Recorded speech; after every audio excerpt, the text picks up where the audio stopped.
บัดนี้เป็นครั้งที่16ตรงกับวันที่16พฤษภาคมพศ2569ข้าพเจ้าเนื้อตะพงศ์พิรมเมืองรหัส017ขอเปล่งวาจาสาธยายพุทธมนต์และสาธยายธรรมถวายเป็นพุทธบูชาธรรมบูชาสังฆบูชาและเป็นอาจาริยบูชาแด่องค์หลวงปู่ทวดและหลวงปู่ศิลาขอเทพเทวดาเจ้าทั้งหลายโปรดจงมาอนุโมทนาในการสวดสาธยายของข้าพเจ้านี้ขออนุภาพคุณพระรัตนตรัยครูบาอาจารย์และเทพเทวดาทั้งหลายโปรดจงบันดาลจิตของข้าพเจ้าเป็นสมาธิอันควรแก่การสวดสาธยายมนต์ต่อไป อะระหังสัมมาสัมพุทโธภควาพุทธังภควันตังอภิวาเทมิสวากขาโตภควตาธัมโมธัมมังนัมสสามิสุปฏิปันโนภควโตสาวกสังโฆสังฆังนามามิบทสวดชุมนุมเทวดาสมันตาจักกาวาเรสวตราคาชันตุเทวตาสัทธมังมุนิราชสาสนตุสังฆาโมคขังสังฆกามิจารุเปคิริสิกขาลตเตจันตาลิเขวิมานีทิเปรเทจักขเมตารุวนาคหเนเคหาวตุมิเขเต ภูมิอาจายันตุเทวาชาลธารวิสเมยะขะกันทพานาคาติคันตาสนิเกยังมุนิวาราวาจานังสาธวเมสุนันตุธรรมสวนากาโลอายมทันตาธรรมสวนากาโลอายมทันตาธรรมสวนากาโลอายมทันตาบทสวดนามกาสิทธิคาถานะโมตัสสะภะคะวะโตอะระหะโตสัมมาสัมพุทธัสสะนะโมตัสสะภะคะวะโตอะระหะโตสัมมาสัมพุทธัสสะนะโมตัสสะภะคะวะโตอะระหะโตสัมมาสัมพุทธัสสะ บทสวดสัจจกริยาคาถาอาทิเมสรนังอัญญังพุทธเมสรนังวรังเอเตนะสัจจวเชนะโสทิเมหตุสัพพทานาทิเมสรนังอัญญังธัมโมเมสรนังวรังเอเตนะสัจจวเชนะโสทิเมหตุสัพพทานาทิเมสรนังอัญญังสังโฆเมสรนังวรังเอเตนะสัจจวเชนะโสทิเมหตุสัพพทา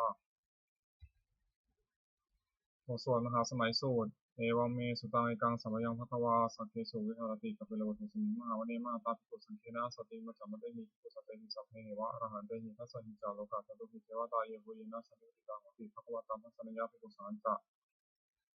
อัตถโคจตุนังสุทธาวาสกายิกานังเทวานังอิตตังโหเสยังโคภควาสักเคสุวิหารติกัปเปโลทุสมิมหาวเนมาตาภิกขุสังเคนะสติมัจจมะเตหิภิกขุสัตเตหิสัพเพเหวะอรหันเตหิทัสสะหิจาโลกาสัตตุหิเทวตาเยโหเยนะสันติติตังหติ ภะคะวันตังทัสสนยาภิกขุสังฆจายานุนามะยัมปิเยนะภะคะวาเตนุปัสสังฆามายามะปัสสังฆามิตวาภะคะวะโตสันติเตปะเจกะคาถาทัสสะยมาติอัตถโคตาเทวตาสัยทามินามะพะละวาปุริโสสัมมันติตังวามหังมะสาวยะภาษาจังวาพะหังสัมมิชยะเอวะเมวะสุทธาวาเสสุเทเวสุอัตตระหิตาภะคะวะโตปุระโตปะตุระหังสุอัตถโคตาเทวตาภะคะวันตังอภิวาเทระวัยกัมมันตังอัตถังสวยกัมมันตังทิตาโคเอกาเทวตาภะคะวะโตสันติเกอิมังอัตถังอภัสสิมหาสมโยภาวะนัสมิงเทวกายาสมาคตาคตมะอิมังธรรมะสมยังทัคคิตาเยวะอัปราชิตาสันติ อัตโขปราเทวตาภควโตสังเกยิมังคังอภัสสิตตาพุทโธสมาทังสุจิตังอัตโนสุกัมมะคังสุสารถิวานิตานิฆาหิตวะอินทิยานินาคติปันติตาติอัตโขปราเทวตาภควโตสังเกยิมังคังอภัสสิเชตวะกีรังเชตวะบริตังอินทกีรังวะจามะเมชาเตจนติสุทาวิมาลาตคุมตาสุตตาสุสุนาคติอัตโขปราเทวตาภควโตสังเกยิมังคังอภัสสิเยเกจิพุทธังสรนังคตาเสนเตธมิสันติอภายภุมิปหายามนุสังเหียงหิวะกยังปริปุเรสันติติ อัตถโคภควาภิกขุมันติสียพยินะภิกขเวทัสสะโสโลกาตตุสุเทวตาสนิปิตังหุติตถาคตังสนยาภิกขุสังฆจจะเยปิเตภิกขเวเหสุมติกามัทนังอรหันโตสัมมาสัมพุทธาเตสัมปิภควันตานังอิตาปรมาเยวะเทวตาสนิปิตังเหสุงสัยทัพพิมหิตาระหิเยปิเตภิกขเวภวิสันติอนาคตมัทนังอรหันโตสัมมาสัมพุทธาเตสัมปิภควันตานังอิตาปรมาเยวะเทวตาสนิปิตาภวิสันติสัยทัพพิมหิตาระหิอาสิติสัมมิภิกขเวเทวะกายนังนามานิทิฏฐิสัมมิภิกขเวเทวะกายนังนามานิ เอสิสามิภิกขเวเทวะไกนังนามานิตังสุนันทาสัมกัมมนาสิกโรธาปาสิสามิติเอวัมเตติโกเตภิกขุภควโตปัจจสุสุภควายตถาวตะสิโลกามนุกัสสามิยะถาภูมาตถาสิตาเยสิตาคิริขพารังปหิตตาสมหิตาปุตุสิหวาสัลลินาลมหังสาวิสัมพุทโธโอทัตตมัสสาสุทธาวิปัสสนามนาวิลาภิโยปัจจสเตยตวามเนกปิลวัฏเวตตวามนิสัทธาสาวกเกสาสเนยเต เทวกายาภิกตาเตวิชานาถาภิกขโวเตจาตปามะคารุงสุตวาพุทธศาสสนังเตสัมปตุระหุยนะอมนุสานังสนังอเปเกสตัมมะทักขุงสาสานัสสุตริสตังเอเกสาสนังอมนุสานัมทัสสุงอภิเกมตัมมะทักขุงทิสาสภาพุตตาหงสัจจสัพพังอภิญญาวะวะคิตวานัตคุมาตโตอมนิสัทธาสาวกเกสาสเนระเตเทวกายาภิกตาเตวิชานาถาภิกขโวเยวหันติตายิสามิชิระหิอนุปุปโส สัตตสหัสสาวยะขาภูมากบิลวัตวายพิมโตชิติวัตวันนวัตโยสุจินโมธรรมนาภิกรมภิกขุนังสุนิมนังชัสสหัสสาหิมวตายะขานันตวันนินังพิมโตชิติวัตวันนวัตโยสุจินโมธรรมนาภิกรมภิกขุนังสุนิมนัง สาตาคิราติสังหสายะขานันนาตวนิโนอิติมันโตชุติมันโตวันนาวะโตยสัสสิโนโมทัมมนามิคัมปุนังสมิงวนังอิเจเตโสรัสสะหัสสายะขานันนาตวนิโนอิติมันโตชุติมันโตวันนาวะโตยสัสสิโนโมทัมมนามิคัมปุนังสมิงวนังเวสามิตาปัจจสตายะขานันนาตวนิโนอิติมันโตชุติมันโตวันนาวะโตยสัสสิโนโมทัมมนามิคัมปุนังสมิงวนังกุมพิโรราชาคหิโกเวปุรสานิเวสนังพิญโยนังสัตตสหัสสังยะขานังปิยุรุปัสสิกุมพิโรราชาคหิโกโสภคัสมิงวนังปุริมันจัตติสังราชาทัตตาละโถสัสสิกันทัพนาธิปติมหาราชายะสัสสิโสปุตตมิตาสาภาวิธรรมนามหาภาลายิมันโตชุติมันโตวันนาวะโตยสัสสิโนโมทัมมนามิคัมปุนังสมิงวนังทักขิณาจัตติสังราชาบุรุโหตปาสัสสิกุมันนาธิปติมหาราชายะสัสสิโสปุตตมิตาสาภาวิธรรมนามหาภาลายิมันโตชุติมันโตวันนาวะโตยสัสสิโนโมทัมมนามิคัมปุนังสมิงวนังปัจฉิมังจัตติสาราชาวิรุปโขวสัสสินาคนาธิปติมหาราชายะสัสสิโสปุตตปิตาสาภาวิธรรมนามหาภาลายิมันโตชุติมันโตวันนาวะโตยสัสสิโนโมทัมมนามิคัมปุนังสมิงวนังอุตารัญจัตติสังราชาโกโรตปาสัสสิตัปปาสาสติยาคานาธิปติมหาราชายะสัสสิโสปุตตปิตาสาภาวิธรรมนามหาภาลายิมันโตชุติมันโตวันนาวะโตยสัสสิโนโมทัมมนามิคัมปุนังสมิงวนังปุริมาทิสังทัตตารัตโถทักขิเนนาวุณโกปัจฉิเมนาวุรุปโขกุเอโรอุตรังทิสาจตารโรเตมหาราชาสมันตาจตุโรทิสา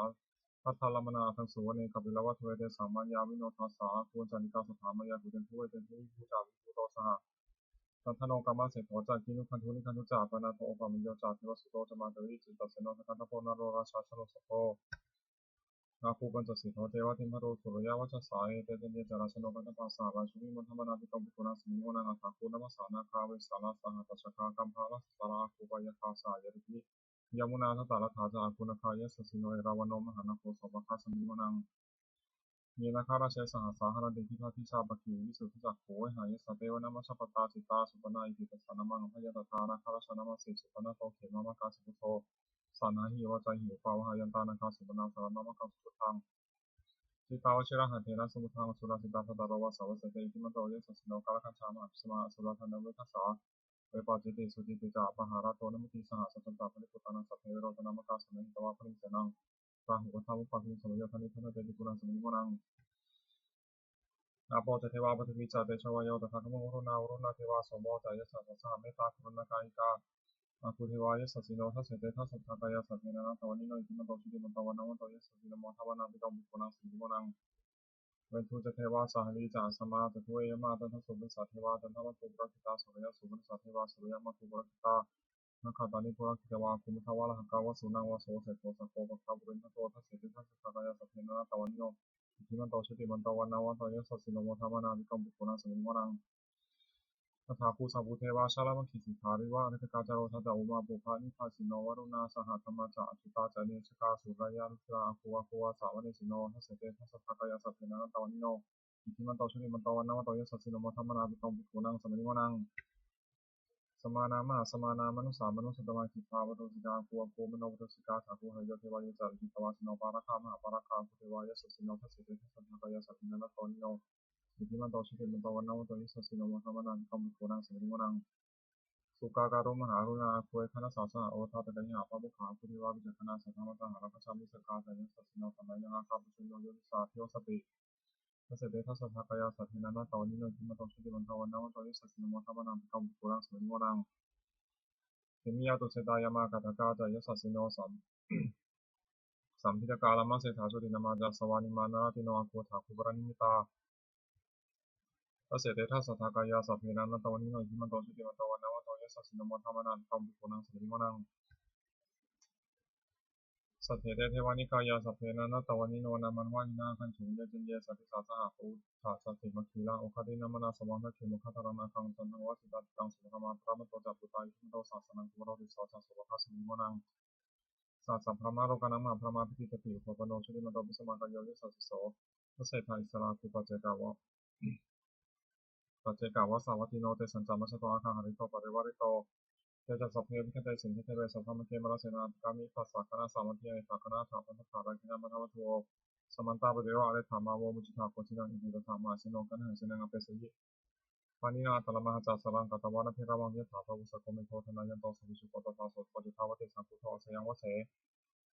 ตันจัสสะพังอภิญญายวะวัคคิตวานะจักขุมาตโตอานันติวิสัทธาสาวะเกสาสเนระเตมาราสนาภิกขตาเตวิชนะทัพโว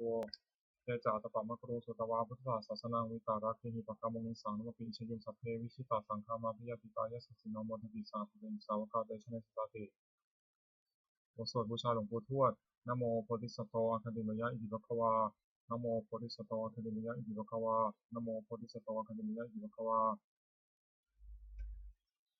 นวโกวาทฉบับประชาชนสมเด็จพระมหาสมณเจ้ากรมพระยาวชิรยานวโรรส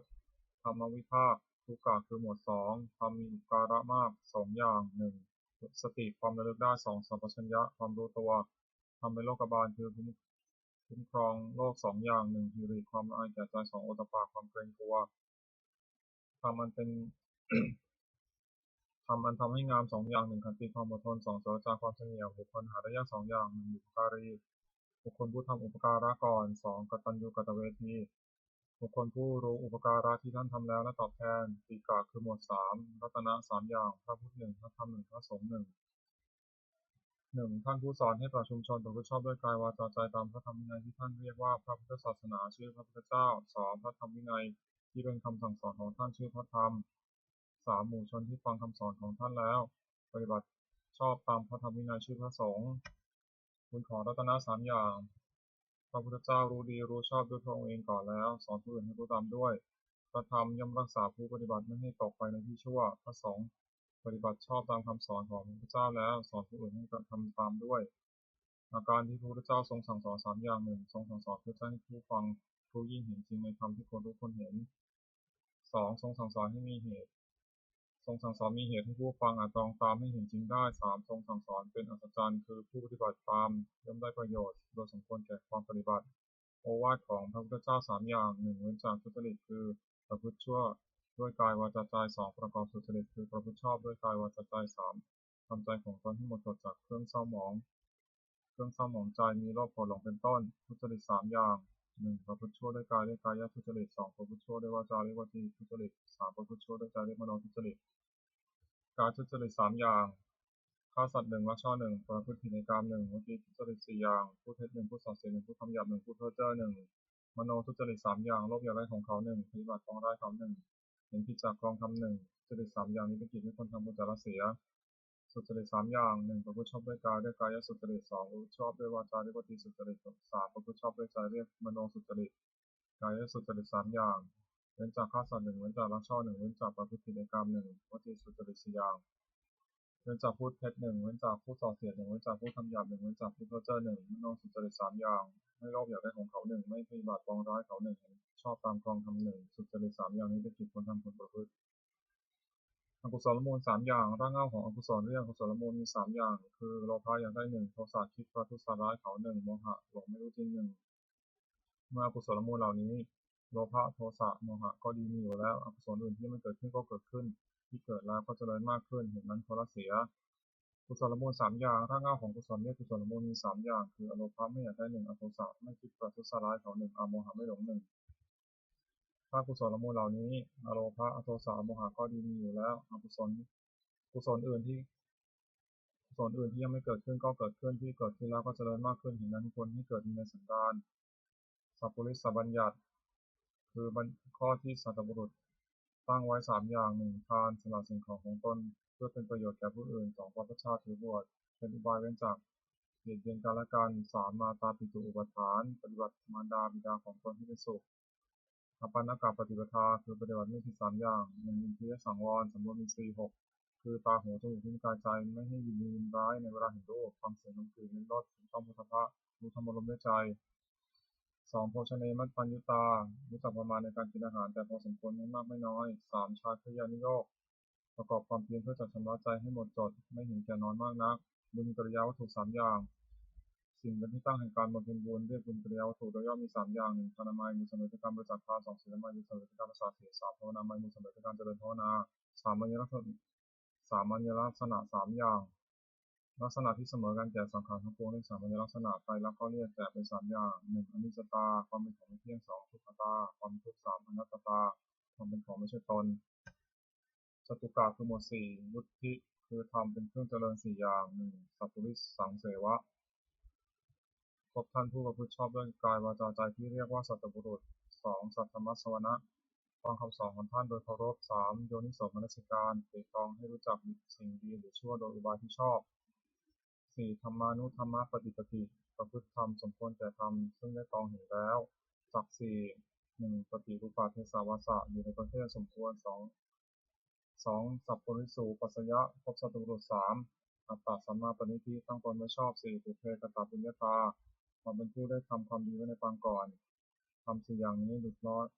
ลดนำไปสู่ความเจริญอคติ 4. 1. ลำเอียงเพราะรักใคร่การด้วยฉันทะคติ 2. ลำเอียงเพราะไม่ชอบการด้วยโทสะคติ 3. ลำเอียงเพราะกล่าวเรื่องโมหคติ 4. ลำเอียงเพราะกลัวเรื่องพยาคติอคติ 4 ประการนี้ไม่ควรประพฤติอันตรายของภิกษุสามเณรผู้บวชใหม่4 อย่าง 1. อดทนต่อคำสอนไม่ได้คือเบื่อต่อคำสั่งสอนที่จะทำตาม 2. เป็นคนเห็นแก่ปากแก่ท้องเป็นความอดอยากไม่ได้ 3. เพลิดเพลินในกรรมคุณยังอยากได้สิ่งที่ยิ่งขึ้นไป 4. รักผู้หญิงภิกษุสามเณรผู้หวังความเจริญแก่ตนควรระวังอย่าให้อันตราย4 อย่างนี้ย่ำยีได้ ประทานคือความเพียร4 อย่าง 1. สังวรประทานเพียรระวังไม่ให้เกิดบาปในสันดาน 2. ปหานประทานเพียรละบาปที่เกิดขึ้นแล้ว 3. ภาวนาประทานเพียรให้กุศลเกิดขึ้นในสันดาน 4. อนุรักษณประทานเพียรรักษากุศลที่เกิดขึ้นแล้วไม่ให้เสื่อมความเพียร4 อย่างนี้เป็นความเพียรชอบควรประกอบให้มีในตนอธิฐานธรรมคือธรรมที่ควรตั้งไว้ในใจ4 อย่าง 1. ปัญญารอบรู้สิ่งควรรู้ 2. สัจจะความจริงใจคือประพฤติสิ่งใดก็ให้ได้จริง 3. จาคะสละสิ่งที่เป็นข้าศึกแก่ความจริงใจ 4. อุปสมะสงบใจจากสิ่งที่เป็นข้าศึกแก่ความสงบอิทธิบาท คือคุณเครื่องให้สำเร็จความประสงค์4 อย่าง 1. ฉันทะพอใจรักใคร่ในสิ่งนั้น 2. วิริยะเพียรประกอบสิ่งนั้น 3. จิตตะเอาใจฝักใฝ่ในสิ่งนั้นไม่วางธุระ 4. วิมังสามันถือตรองพิจารณาเหตุผลในสิ่งนั้นคุณ4 อย่างนี้มีบริบูรณ์แล้วอาจชักนำให้บุคคลถึงสิ่งที่ต้องประสงค์ซึ่งไม่เหลือวิสัยควรทำความไม่ประมาทในที่4 สถาน 1. ในการละกายทุจริตประพฤติกายสุจริต 2. ในการละวจีทุจริตประพฤติวจีสุจริต 3. ในการละมโนทุจริตประพฤติมโนสุจริต 4. ในการละความเห็นผิดทำความเห็นไม่ถูกอีกอย่างหนึ่ง 1. ระวังใจไม่ให้กำหนัดในอารมณ์เป็นที่ตั้งแห่งความกำหนัด 2. ระวังใจไม่ให้ขัดเคืองในอารมณ์เป็นที่ตั้งแห่งความขัดเคือง 3. ระวังใจไม่ให้หลงในอารมณ์เป็นที่ตั้งแห่งความหลง 4. ระวังใจไม่ให้มัวเมาในอารมณ์เป็นที่ตั้งแห่งความมัวเมาปาริสุทธิศีล 4. 1. ปาติโมกขสังวรสมบูรณ์ในพระปาติโมกข์เป็นข้อที่พระพุทธเจ้าห้ามทำตามข้อที่พระองค์อนุญาต 2. อินทรียสังวรสมบูรณ์อินทรีย์ 6. คือตาหูจมูกลิ้นกายใจไม่ให้ยินดียินร้ายในเวลาเห็นรูปฟังเสียงดนตรีในรสถูกต้องโพธพาด้วยธรรมารมณ์รู้ธรรมารมณ์ด้วยใจ 3. อาชีวะปาริสุทธิเลี้ยงชีวิตชอบเลี้ยงชีวิตโดยทางที่ชอบไม่หลอกลวงเขาเลี้ยงชีวิต 4. ปัจจยปัจจเวคขณะพิจารณาเสียก่อนจึงบริโภคปัจจัย 4 คือจีวรมิถบาทเสนาสนะและเภสัชไม่บริโภคด้วยตัณหา อารักขกรรมฐาน 4 1. พุทธานุสติระลึกถึงคุณพระพุท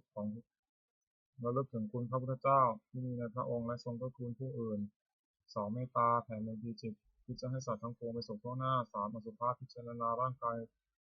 ตนและผู้อื่นให้เห็นเป็นไม่งาม 4. มรณสตินึกถึงความตายอันจะมีแก่ตนกรรมฐาน4 อย่างนี้ควรเจริญเป็นนิจพรหมวิหาร 4 1. เมตตาความรักใคร่ปรารถนาจะให้สุข 2. กรุณาความสงสารที่จะช่วยให้พ้นทุกข์ 3. มุทิตาความพอยินดีเมื่อผู้อื่นได้ดี 4. อุเบกขาความวางเฉยไม่ดีใจไม่เสียใจเมื่อผู้อื่นถึงความวิบัติ 4 อย่างนี้เป็นเครื่องอยู่ของท่านผู้ใหญ่สติปัฏฐาน 4 1. กายานุปัสสนา 2. เวทนานุปัสสนา 3. จิตตานุปัสสนา 4. ธรรมานุปัสสนาสติกำหนดพิจารณากายเป็นอารมณ์ว่ากายนี้ก็สักว่ากายไม่ใช่สัตว์บุคคลตัวตนเราเขาเรียกกายานุปัสสนาสติกำหนดพิจารณาเวทนาคือสุขทุกข์และไม่ทุกข์ไม่สุขเป็นอารมณ์ว่าเวทนานี้ก็สักว่าเวทนาไม่ใช่สัตว์บุคคลตัวตนเราเขาเรียกเวทนานุปัสสนา 3. สติ สติกำหนดพิจารณาใจที่เศร้าหมองหรือของแท้เป็นอารมณ์ว่าใจนี้ก็สักว่าใจไม่ใช่สัตว์บุคคลตัวตนเราเขาเรียกจิตตานุปัสสนาสติกำหนดพิจารณาธรรมที่เป็นกุศลหรือกุศลที่ต้องเกิดกับใจเป็นอารมณ์ว่าธรรมนี้ก็สักว่าธรรมไม่ใช่สัตว์บุคคลตัวตนเราเขาเรียกธรรมานุปัสสนาธาตุกรรมฐาน 4 ธาตุ 4 คือธาตุดินเรียกปฐวีธาตุธาตุน้ำเรียกอาโปธาตุธาตุไฟเรียกเตโชธาตุธาตุลมเรียกวายโยธาตุธาตุอันใดมีลักษณะเข้มแข็งธาตุนั้นเป็นปฐวีธาตุปฐวีธาตุนั้นที่เป็นภายในคือผมขนเล็บฟันหนังเนื้อเอ็นกระดูกเยื่อในกระดูกม้ามหัวใจตับผังผืดไตปอดไส้ใหญ่ไส้น้อยอาหารใหม่อาหารเก่าธาตุอันมีลักษณะเอิบอาบธาตุนั้นเป็นอาโปธาตุอาโปธาตุนั้นที่เป็นภายในคือดีเสลดหนองเลือดเหงื่อมันข้นน้ำตาเปลวมันน้ำลายน้ำมูกข้อมูดธาตุอันมีลักษณะร้อนธาตุนั้นเป็นเตโชธาตุเต โชธาตุนั้นที่เป็นภายในคือไฟที่ยังกายให้อบอุ่นไฟที่ยังกายให้ทรุดโทรมไฟที่ยังกายให้กระวนกระวายไฟที่เผาอาหารให้ย่อยธาตุใดมีลักษณะพัดไปพัดมาธาตุนั้นเป็นวายโยธาตุวายโยธาตุนั้นที่เป็นภายในคือลมพัดขึ้นเบื้องบนลมพัดลมเบื้องต่ำลมในท้องลมในไส้ลมพัดไปตามตัวลมหายใจความกำหนดพิจารณากายนี้ให้เห็นว่าเป็นแต่เพียงธาตุสี่คือดินน้ำไฟลมประชุมกันอยู่ไม่ใช่เราไม่ใช่ของเราเรียกว่าธาตุกรรมฐานอริยสัจสี่ทุกข์2สมุทัยคือเหตุให้ทุกข์เกิด3นิโรธคือความดับทุกข์4มรรคคือข้อปฏิบัติให้ถึงความดับทุกข์ความไม่สบายกายไม่สบายใจได้ชื่อว่าทุกข์เพราะเป็นของทำได้ยากปัญหาคือความทะยานอยากได้ชื่อว่าสมุทัยเพราะเป็นเหตุให้ทุกข์เกิดปัญหานั้นมีประเภทเป็น3คือปัญหาความอยากในอารมณ์ที่น่ารักใคร่เรียกว่ากามตัณหาอย่างหนึ่งปัญหาความอยากเป็นโน่นเป็นนี่เรียกว่าภวตัณหาอย่างหนึ่งปัญหาความอยากไม่เป็นโน่นเป็นนี่เรียกว่าวิภวตัณหาอย่างหนึ่งความดับตัณหาได้สิ้นเชิงทุกข์ดับไปหมดได้ชื่อว่านิโรธเพราะเป็นความดับทุกข์ปัญญาอันเห็นชอบว่าสิ่งนี้ทุกข์สิ่งนี้เหตุให้ทุกข์เกิดสิ่งนี้ทางให้ถึงความดับทุกข์ได้ชื่อว่ามรรคเพราะเป็นข้อปฏิบัติให้ถึงทางความดับทุกข์มรรคนั้นมีองค์8ประการคือปัญญาเห็นชอบ1ดำริชอบ1เจรจาชอบ1ทำการงานชอบ1นิเทศชอบ1ทำความสะอาดชอบ1ตั้งสติชอบ1ตั้งใจชอบ1ปัญจกะคือหมวด5อนันตริยกรรม5 1มาตุฆาตฆ่ามารดา2ปิตุฆาตฆ่าบิดา3อรหันตฆาตฆ่าพระอรหันต์4โลหิตตุปบาททำลายพระพุทธเจ้าจนถึงยังพระโลหิตที่งอกขึ้นไป5สังฆเทศยังส่งให้แตกจากกันกรรม5อย่างนี้เป็นบาปหนักที่สุดห้ามสวรรค์ห้ามนิพพานตั้งอยู่ในฐานปราชิกของผู้ถือพระพุทธศาสนาห้ามไม่ให้ทำเป็นเด็ดขาดยินหาปัจเจเวก1ควรพิจารณาทุกวันว่าเรามีความแก่เป็นธรรมดาไม่ต้องพ้นความแก่ไปได้2ควรพิจารณาทุกวันว่าเรามีความเจ็บเป็นธรรมดาไม่ต้องพ้นความเจ็บไปได้3ควรพิจารณาทุกวันว่าเรามีความตายเป็นธรรมดาไม่ต้องพ้นความตายไปได้4ควรพิจารณาทุกวันว่าเราจะต้องพัดพรากจากของรักของชอบใจทั้งสิ้น5ควรพิจารณาทุกวันว่าเรามีกรรมเป็นของตัวเราทำดีจากได้ดีทำชั่วจากได้ชั่วในสารชาติกรณธรรมคือทำความกล้าหาญ5อย่าง1ศรัทธาเชื่อสิ่งควรเชื่อ2ศีลรักษากายวาจาให้เรียบร้อย3พหุสัจจะความเป็นผู้ศึกษามาก4วิทยารัมภะความปรารภความเพียร5ปัญญารอบรู้สิ่งที่ควรรู้องค์แห่งภิกษุใหม่5อย่าง1สำรวมในพระปาติโมกข์เป็นข้อที่พระพุทธเจ้าห้ามทำตามข้อที่ทรงอนุญาต2สำรวมอินทรีย์คือตาหูจมูกลิ้นกายใจไม่ให้ยินดียินร้ายครอบงำได้ในเวลาเห็นรูปด้วยในตาเป็นต้น3เป็นคนไม่เกิดกระเริกเฮฮา4อยู่ในเสนาสนะสงัด5มีความเห็นชอบภิกษุใหม่ควรตั้งอยู่ในธรรม5อย่างนี้องค์แห่งธรรมกถึกคือนักเทศน์5อย่าง1แสดงธรรมไปโดยลำดับไม่ขาดลัดไม่ขาดความ2อ้างเหตุผลแนะนำให้ผู้ฟังเข้าใจ3ตั้งจิตเมตตาปรารถนาให้เป็นประโยชน์แก่ผู้ฟัง4ไม่แสดงธรรมเพราะเห็นแก่ลาภ5ไม่แสดงธรรม กระทบตนและผู้อื่นคือว่าไม่ยกตนเสียสีผู้อื่นภิกษุผู้ได้ธรรมกถึกพึงตั้งองค์5อย่างนี้ไว้ในตนธรรมสวนานิสงส์คืออานิสงส์แห่งการฟังธรรม5อย่างผู้ฟังย่อมได้ฟังสิ่งที่ยังไม่เคยฟัง2สิ่งใดได้เคยฟังแล้วแต่ยังไม่เข้าใจชัดย่อมเข้าใจถึงนั้นชัด3บรรเทาความสงสัยเสียได้4ทำความเห็นที่ถูกต้องได้5จิตของผู้ฟังย่อมผ่องใสพละคือทำเป็นกำลัง5อย่าง1ศรัทธาความเชื่อ2วิริยะความเพียร3สติความระลึกได้4สมาธิความตั้งใจมั่น5ปัญญาความรอบรู้อินทรีย์5ก็เรียกเพราะเป็นใหญ่ในจิตของตนนิวรณ์5ทำมันกั้นจิตไม่ให้บรรลุความดีเรียกว่านิวรณ์มี5อย่างพอใจรักใคร่ในอารมณ์ที่ชอบใจมีรูปเป็นต้นเรียกกามฉันทะ2ปฏิบัติปองร้ายผู้อื่น2ปองร้ายผู้อื่นด้วยพยาบาท3ความที่เจ็บหดหู่และเคลิบเคลิ้มในถินมิทะ4ฟุ้งซ่านและรำคาญเรียกอุทธัจจะกุกุจจะ5ลังเลไม่ตกลงได้ด้วยวิจิกิจฉาขันธ์5กายกับใจนี้แบ่งออกเป็น5กองเรียกว่าขันธ์1รูป2เวทนา3สัญญา4สังขาร5วิญญาณธาตุ4คือดินน้ำไฟลมประชุมกันเป็นกายนี้เรียกว่ารูปความรู้สึกอารมณ์ว่าเป็นสุขคือสบายกายสบายใจหรือเป็นทุกข์คือไม่สบายกายไม่สบายใจหรือเฉยๆคือไม่ทุกข์ไม่สุขเรียกเวทนาความจำได้หมายรู้คือจำรูปเสียงกลิ่นรสโผฏฐัพพะอารมณ์ที่เกิดกับใจได้เรียกว่าสัญญาเจตสิกธรรมคืออารมณ์ที่เกิดกับใจเป็นส่วนดีเรียกกุศลเป็นส่วนไม่ดีเป็นส่วนชั่วเรียกอกุศลเป็นส่วนกลางๆไม่ดีไม่ชั่วเรียกอัพยากฤิเรียกว่าสังขารความรู้อารมณ์ในเวลาเมื่อรูปมากระทบตาเป็นต้นเรียกว่าวิญญาณ ขันธ์ห้านี้ย่อมเรียกว่านามรูปเวทนาสัญญาสังขารวิญญาณรวมก็เป็นนามรูปรวมเป็นรูปสักกะคือหมวดหกคารวะหกอย่างความเอื้อเฟื้อในพระพุทธเจ้าหนึ่งในพระธรรมหนึ่งในพระสงฆ์หนึ่งในความศึกษาหนึ่งในความไม่ประมาทหนึ่งในปฏิสัมพันธ์คือต้อนรับปราศัยหนึ่งภิกษุควรทำคารวะหกประการนี้สารณียธรรมหกอย่างทำเป็นที่ตั้งแห่งความให้ระลึกถึงเรียกสารณียธรรมมีหกอย่างคือ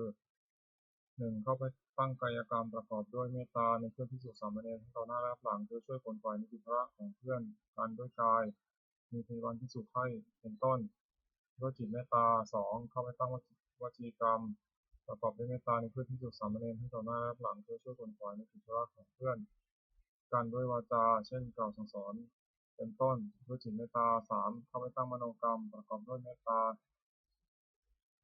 ในเพื่อนภิกษุสามเณรทั้งต่อหน้าและรับหลังคือคิดตัดสิ่งที่เป็นประโยชน์แก่เพื่อนกัน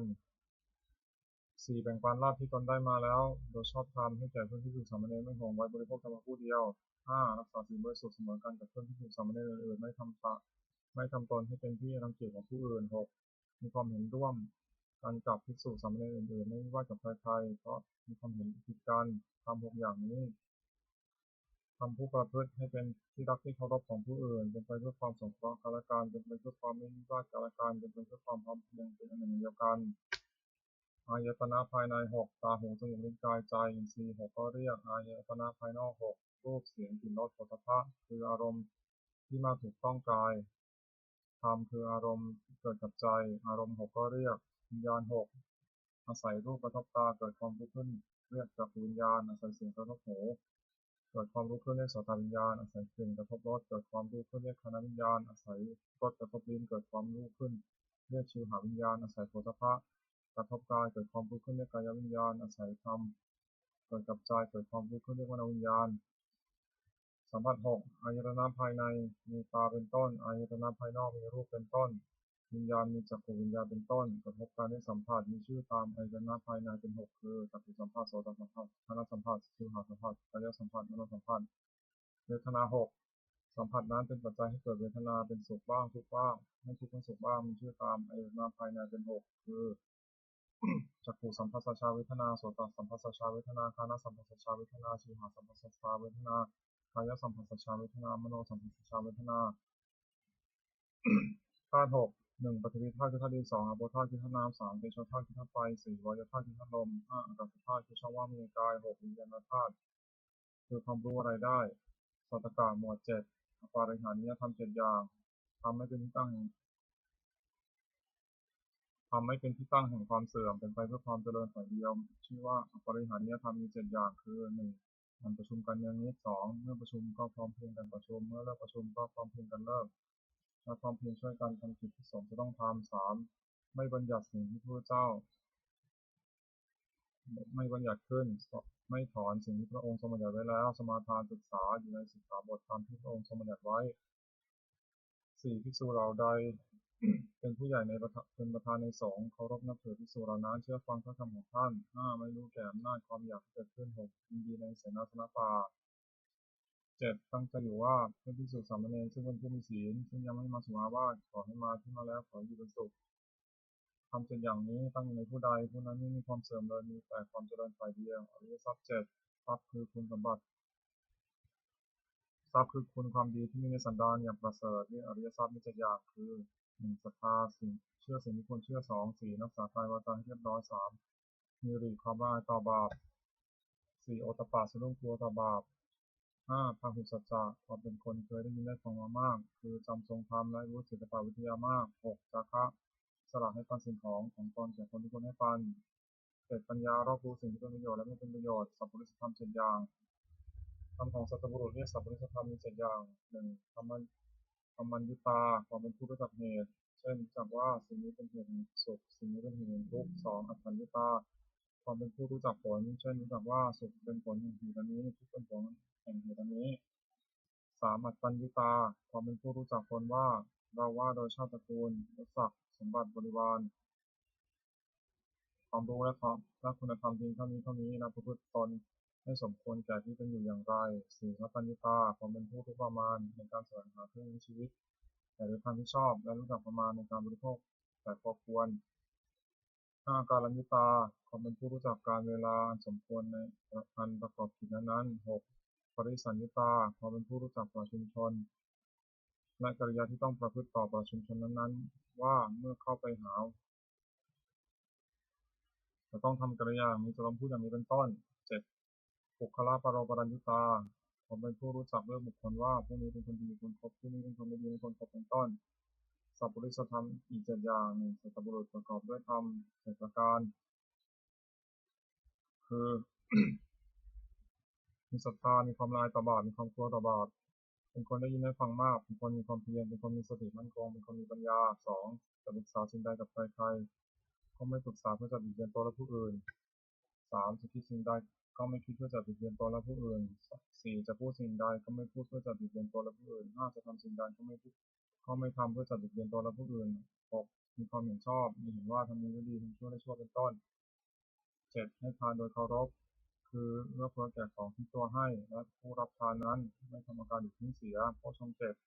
7สติ1สติความระลึกได้2ธรรมวิจยะความสอดส่องธรรม3วิริยะความเพียร4ปิติความอิ่มใจ5ปัสสัทธิความสงบใจและอารมณ์6สมาธิความตั้งใจมั่น7อุเบกขาความวางเฉยเรียกตามประเภทว่าสติสัมโพชฌงค์ไปโดยลำดับจนถึงอุเบกขาสัมโพชฌงค์อัตถกะคือหมวด8โลกธรรม8ธรรมที่ครอบงำสัตว์โลกอยู่และสัตว์โลกย่อมเป็นไปตามธรรมนั้นเรียกว่าโลกธรรมนั้นมี8อย่างคือมีรอบหนึ่งไม่มีรอบหนึ่งมียศหนึ่งไม่มียศหนึ่งมีเดชะหนึ่งมีสรรเสริญหนึ่งมีทุกข์หนึ่งมีสุขหนึ่งมีทุกข์หนึ่งในโลกธรรม8ประการนี้อย่างใดอย่างหนึ่งเกิดขึ้นคนพิจารณาว่าสิ่งนี้เกิดขึ้นแล้วแก่เราก็แต่ว่ามันไม่เที่ยงเป็นทุกข์มีความแปรปรวนเป็นธรรมดาควรรู้ตามที่เป็นจริงอย่าให้มันครอบงำจิตได้คืออย่ายินดีในส่วนที่ปรารถนาอย่ายินร้ายในส่วนที่ไม่ปรารถนา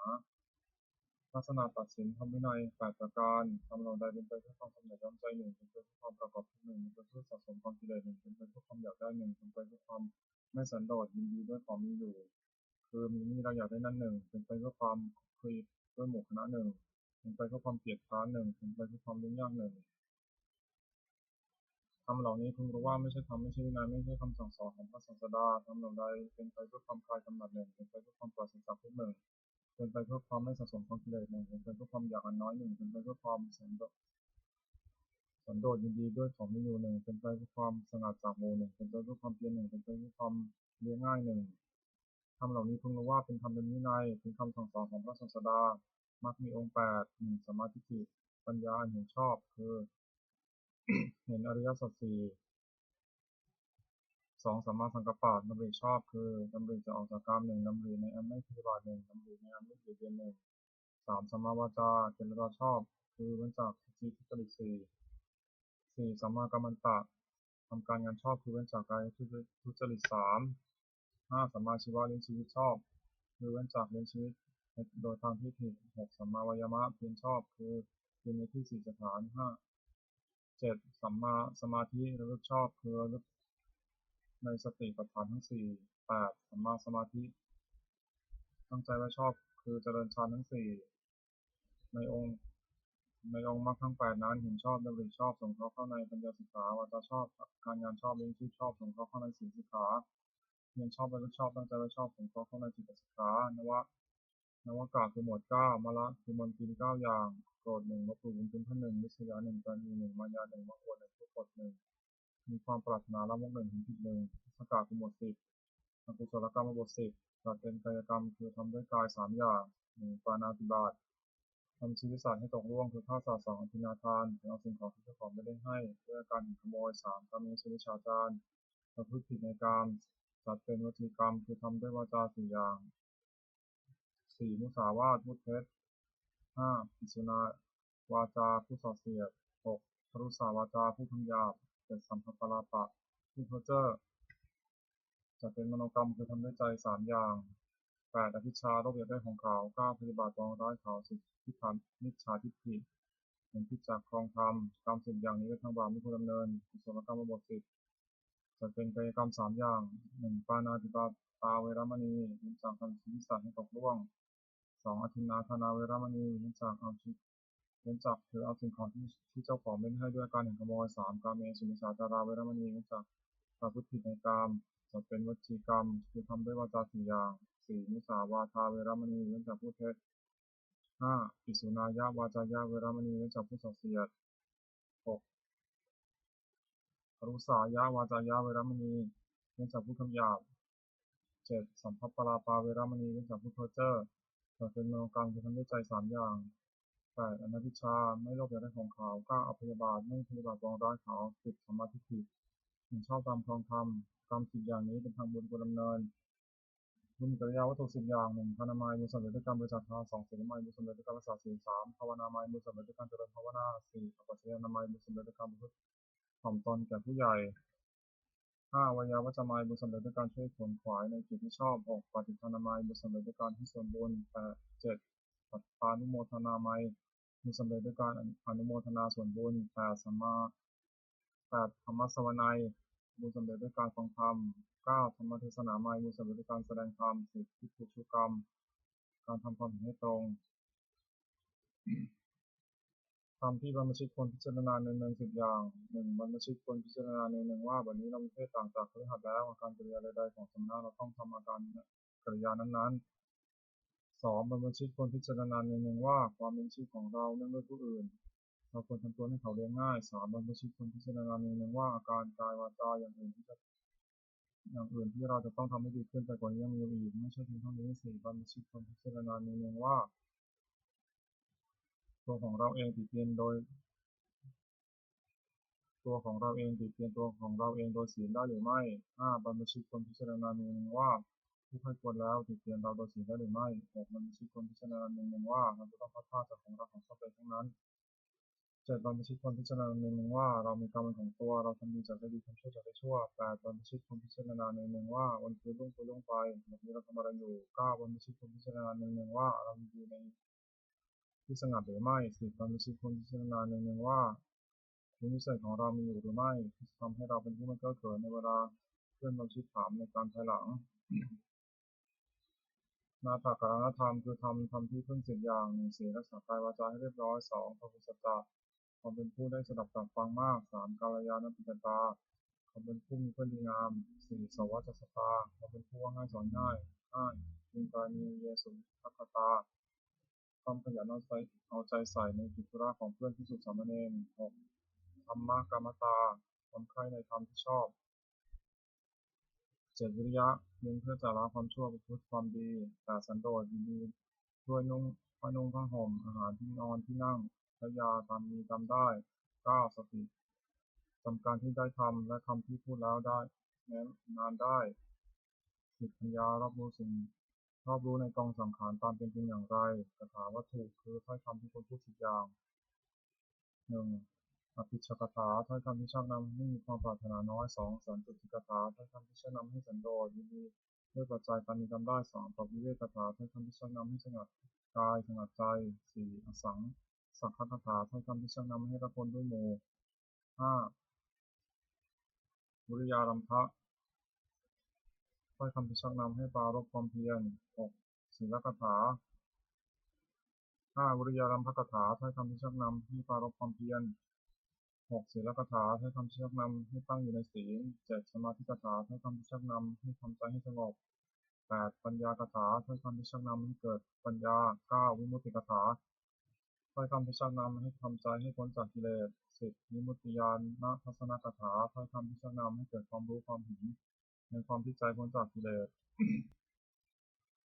อนุสติคืออารมณ์ควรระลึก10ประการ1พุทธานุสติระลึกถึงคุณของพระพุทธเจ้า2ธรรมานุสติระลึกถึงคุณของพระธรรม3สังฆานุสติ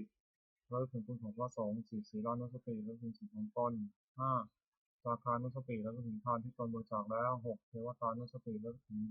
คุณที่ทำบุคคลให้เป็นเทวดา7มรณสติระลึกถึงความตายที่จะมาถึงตน8กายคตาสติระลึกทั่วไปในกายให้เห็นว่าไม่งามน่าเกลียดโสโครก9อานาปานสติตั้งสติกำหนดลมหายใจเข้าออก10อุปสมานุสติระลึกถึงคุณของพระนิพพานซึ่งเป็นที่ระงับกิเลสและกองทุกข์ปกิณณกะคือหมวดเบญจเลสอุปกิเลสคือโทษเครื่องเศร้าหมอง16อย่าง1อวิชชาวิสมาโลภะความละโมบไม่สม่ำเสมอคือเพ่งเล็ง2โทสะร้ายกาจ3โกธาโกรธ4อุปาณาหะโกรธไว้5มัคคารบหลู่คุณท่าน6พลาสะที่เสมอคือยกตัวเทียมท่าน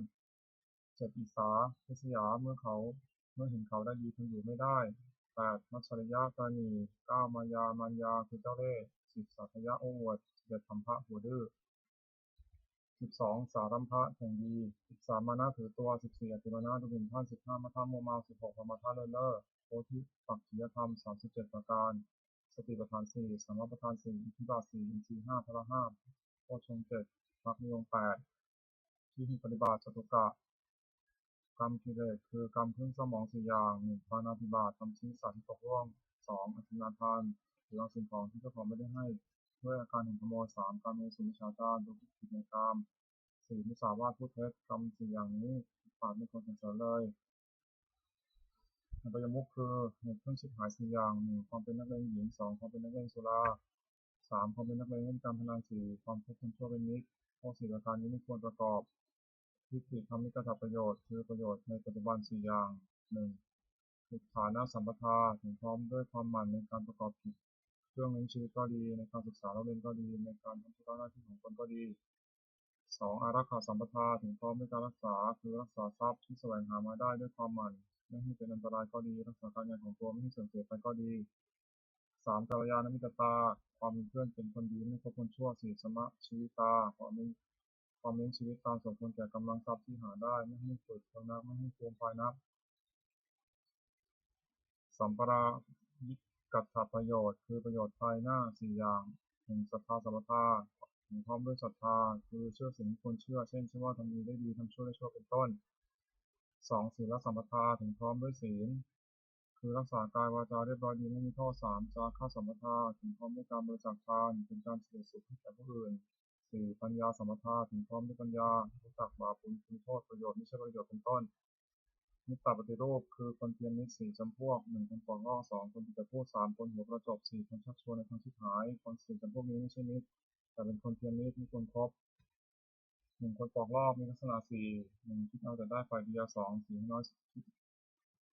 คิดเอาให้ได้มาก3เมื่อมีภัยแก่ตัวจึงรับเอาผิดของเพื่อน4คบเพื่อนเพราะเห็นแก่ประโยชน์ของตัว2คนดีแต่พูดมีลักษณะ4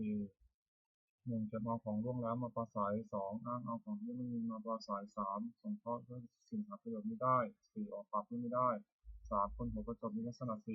4 1จะทำชั่วก็คล้อยตาม2จะทำดีก็คล้อยตาม3ต่อหน้าว่าสรรเสริญ4รับหลังตั้งนินทาคนชักชวนในทางชิบหายมีลักษณะ4 1ชักชวนดื่มน้ำเมา2ชักชวนเที่ยวกลางคืน3ชักชวนให้มัวเมาในการเล่น4ชักชวนเล่นการพนันมิตรแท้4จำพวก1มิตรมีอุปการะ2มิตรร่วมสุขร่วมทุกข์3มิตรให้ประโยชน์4มิตรมีความรักใคร่มิตร4จำพวกนี้เป็นมิตรแท้ควรคบ1มิตรมีอุปการะมีลักษณะ4 1ป้องกันเพื่อนผู้ประมาทแล้ว2ป้องกันทรัพย์สมบัติของเพื่อนผู้ประมาทแล้ว3เมื่อมีภัยเป็นที่พึ่งพำนักได้4เมื่อมีธุระช่วยออกทรัพย์ไม่เกินกว่าที่ออกปาก2มิตรร่วมสุขร่วมทุกข์มีลักษณะ4 1ขยายความลับของเพื่อนแก่ตน2 1ขยายความลับของตนแก่เพื่อน2ปิดความลับของเพื่อนไม่ให้แพร่งพราย3ไม่ละทิ้งยังวิบัติ4และชีวิตก็อาจสละแทนได้3ไม่ได้ประโยชน์มีลักษณะ4 1ห้ามไม่ให้ทำความชั่ว2แนะนำให้ตั้งอยู่ในความดี3ให้ฟังสิ่งที่ยังไม่เคยฟัง4บอกทางสอนให้4มิตรมีความรักใคร่มีลักษณะ4 1คิดด้วย2สุขด้วย3โต้เถียงที่อื่นที่ติเตียนเพื่อน4รับรองคนที่พูดสรรเสริญเพื่อนสังหาวัตถุ4อย่าง1ทานให้ปันสิ่งของของตนแก่ผู้อื่นที่คนให้ปัน2ปิยวาจาเจรจาวาจาที่อ่อนหวาน3ประกอบจริยาประพฤติสิ่งที่เป็นประโยชน์แก่ผู้อื่น4สมานุตาความเป็นคนมีตนเสมอไม่ถือตัวคุณ4อย่างนี้เป็นเครื่องยึดเหนี่ยวใจของผู้อื่นไว้ได้สุขของคฤหัสถ์4อย่าง1สุขเกิดแต่ความมีทรัพย์2สุขเกิดจากการจ่ายทรัพย์บริโภค3สุขเกิดจากความไม่ต้องเป็นหนี้4สุขเกิดแต่การประกอบการงานที่ปราศจากโทษความปรารถนาของบุคคลในโลกที่สมัยด้วยยาก4อย่าง1ขอสมบัติจงเกิดมีแก่เราโดยการที่ชอบ2ขอยศจงเกิดมีแก่เรา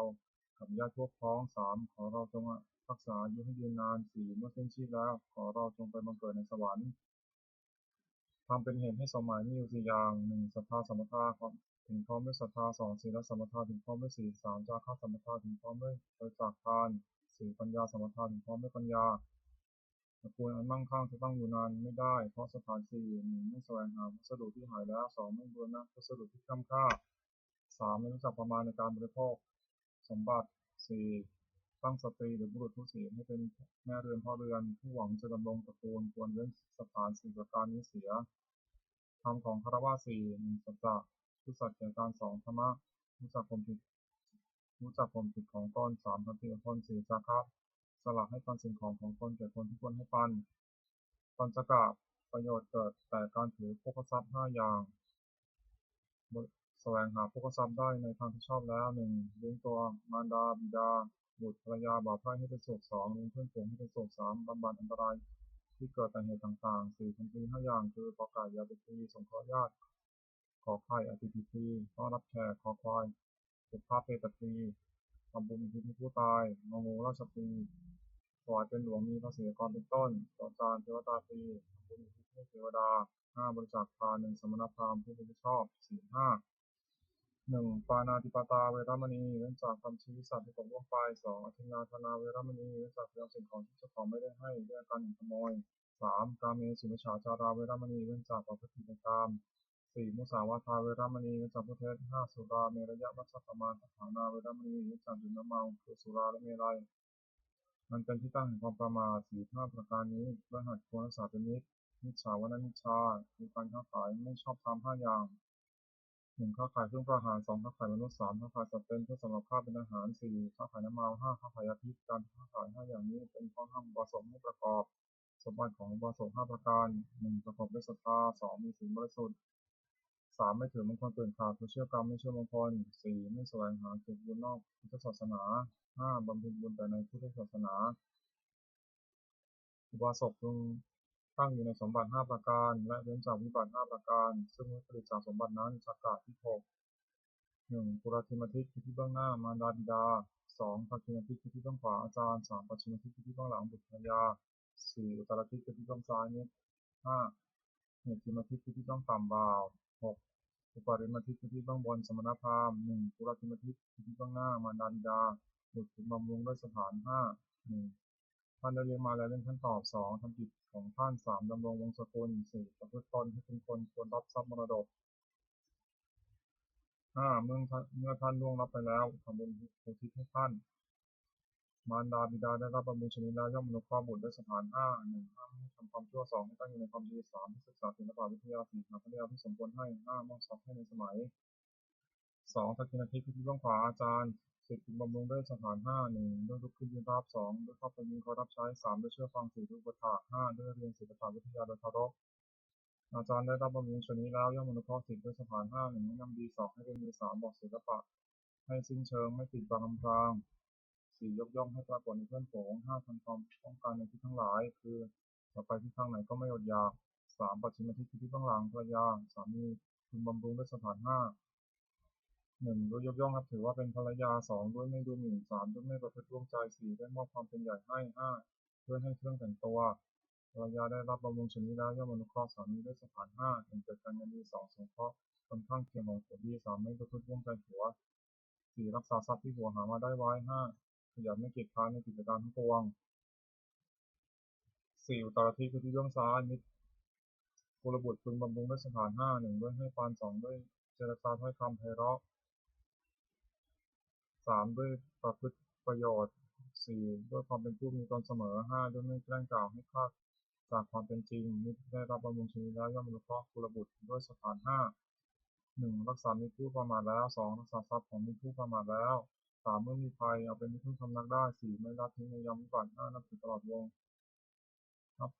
ถึงวงของมิตร 5. เหตุทิมทิคือที่เบื้องต่ำบ่าวนายพึงบำรุงด้วยสถาน 5. 1. ด้วยจัดการงานให้ทำตามสมควรแก่กำลัง 2. ด้วยให้อาหารและรางวัล 3. ด้วยรักษาพยาบาลในเวลาเจ็บไข้ 4. ด้วยแจกของมีรสแปลกประหลาดให้กิน 5. ด้วยปล่อยในสมัยกล่าวได้รับบำรุงชนิดแล้วย่อมอนุเคราะห์นายด้วยสถาน 5. 1. ลุกขึ้นทำการงานก่อนนาย 2. ด้วยการงานทีหลังนาย 3. ถึงเอาแจกของที่นายให้ 4. ทำการงานให้ดีขึ้น 5. นำคุณของนายไปส่งเสริมในที่นั้นๆ 6. อุปริมทิคือที่เบื้องบนสมณพราหมณ์กุลบุตรพึงบำรุงด้วยสถาน 5. 1. ด้วยกายกรรมคือทำอะไรประกอบด้วยเมตตา 2. ด้วยวจีกรรมพูดอะไรประกอบด้วยเมตตา 3. ด้วยมโนกรรมคิดอะไรประกอบด้วยเมตตา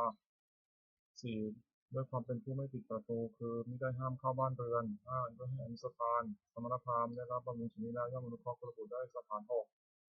หนึ่งห้ามกระทำความชั่วสองให้ตั้งอยู่ในความดีสามอนุเคราะห์ด้วยน้ำใจอันงามสี่ให้ได้ฟังสิ่งที่ไม่เคยฟังห้าทำสิ่งที่เคยฟังแล้วให้แจ่มหกบอกทางสวรรค์ให้อบายมุขคือเหตุเครื่องชิบหายหกหนึ่งดื่มน้ำเมาสองเที่ยวกลางคืนสามเที่ยวดูการเล่นสี่เล่นการพนันห้าควบคุมชั่วเป็นมิตรหกติดค้างทำการงานหนึ่งดื่มน้ำเมามีโทษหกหนึ่งเสียทรัพย์สองก่อการทะเลาะวิวาทสามเกิดโรคสี่ต้องติดเตียนห้าไม่รู้จักอายหกตอนกำลังปัญญาสองเที่ยวกลางคืนมีโทษหกหนึ่งชื่อว่าไม่รักษาตัวสองชื่อว่าไม่รักษาลูกเมียสามชื่อว่าไม่รักษาทรัพย์สมบัติสี่เป็นที่ระแวงของคนทั้งหลายห้ามักถูกเสียความหกได้รับความลำบากมากสามที่ดูการเล่นมีโทษตามวัตถุที่ไปดูหกหนึ่งทำที่ไหนไปที่นั่นสองกับร้องที่ไหนไปที่นั่นสามดีซีเทปเอาที่ไหนไปที่นั่นสี่เสียพาที่ไหนไปที่นั่นห้าเพลงที่ไหนไปที่นั่นหกเพลงที่ไหนไปที่นั่นสี่เล่นการพนันมีโทษหกหนึ่งเมื่อชนะย่อมก่อเวรสองเมื่อแพ้ย่อมเสียได้ทรัพย์ที่เสียไปสามทรัพย์ย่อมชิบหายสี่ไม่มีใครเชื่อถึงถ้อยคำห้าเป็นที่หมิ่นประมาทของเพื่อนหกไม่มีใครประสงค์จะแต่งงานด้วยห้าคบคนชั่วเป็นมิตรมีโทษตามบุคคลที่คบหกหนึ่งนำให้เป็นนักเลงการพนันสองนำให้เป็นนักเลงเจ้าชู้สามนำให้เป็นนักเลงเหล้าสี่นำให้เป็นคนลวงเขาด้วยของปลอมห้านำให้เป็นคนลวงเขาซึ่งหน้าหกนำให้เป็นคนหัวไม้หกเกียรติค้านทำการงานมีโทษหกหนึ่งมักให้อ้างว่าหนาวนักก็ไม่ทำการงานสองมักให้อ้างว่าร้อนนักก็ไม่ทำการงานสามมักให้อ้างว่าเวลาเย็นแล้วไม่ทำการงานสี่มักให้อ้างว่ายังเช้าอยู่แล้วไม่ทำการงานห้ามักให้อ้างว่าหิวนักก็ไม่ทำการงานหกมักให้อ้างว่ากระหายนักก็ไม่ทำการงานผู้หวังความเจริญด้วยโภคทรัพย์จนเว้นเหตุเครื่องชิบหายหกประการนี้เสียปฏิทนาคาถายาเทวตาสันติวิหาราวาชินีถูเวทะเลโพธิทะเลตหินตหินตาธรรมะธนินาโพสุขุชิตาโสถินตโรนิทาวิหารามันทะเล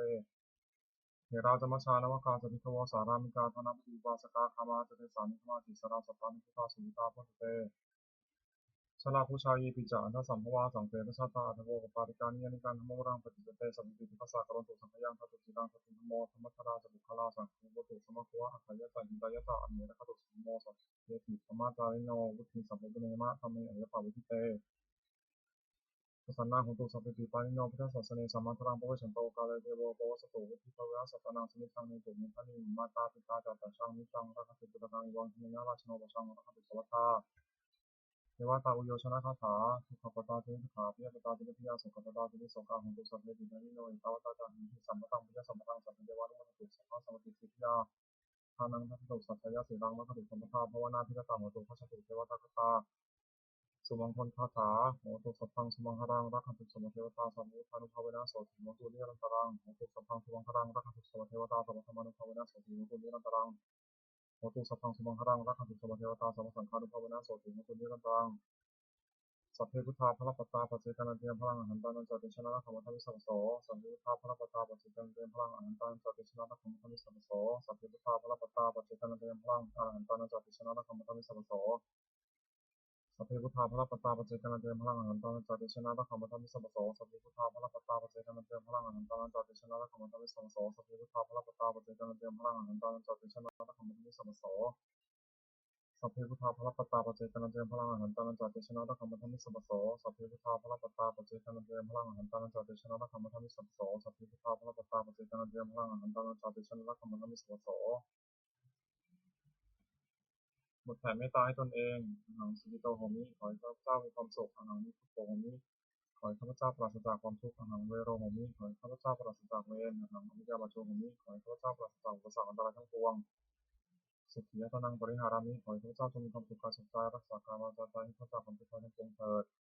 ขอสวดแผ่เมตตาให้สรรพสัตว์ทั้งหลายสัพเพสัตตาสัตว์ทั้งหลายที่เป็นเมื่อผู้คนเกิดตายด้วยกันบนทั้งสิ้นอเวราโหตุจงเป็นสุขสุขเถิดได้มีเวรแต่การละกันเลย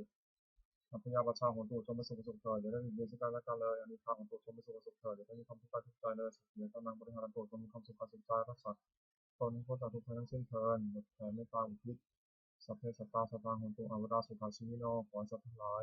อย่าได้มีเวรแต่กันและกันเลยจงเป็นผู้ดำรงชีพอยู่สุขที่มั่นเถิดกตังบุญยังพลังไมหังสัพเพทันทีพ้นตุเตขอให้สัตว์ทั้งหลายจงได้เสวยผลบุญที่ข้าพเจ้าได้บำเพ็ญด้วยกายวาจาใจนั้นเถิด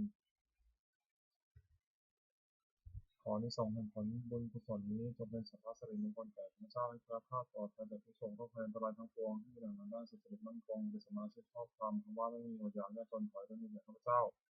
ขอให้ข้าพเจ้ามีสัมมาทิฏฐิทั้งมั่นในพระธรรมคำสอนในองค์สมเด็จพระสัมมาสัมพุทธเจ้าดำรงอยู่ในความดีงามตลอดกาลนานมีทั้งขอเทพเทวดาทั้งหลายผู้ได้อนุโมทนาสาธุการในบุญกุศลนี้โปรดประสิทธิ์ประสาทขอน้อมส่งอนุภาพแห่งความเป็นสิริวัตถุมงคลของพระพุทธเจ้าสีมนต์มหายานหลวงปู่ศิลารวมถึงวัตถุมงคลทั้งปวงที่ศักดิ์สิทธิ์สำเร็จที่จะสร้างขึ้นเพียงด้วยพุทธานุภาพเทวานุภาพการลิขานุภาพศักดิ์สิทธิ์อำนวยผลให้สิริมงคลแก่ผู้ครอบครองและบูชาทุกประการเทอญ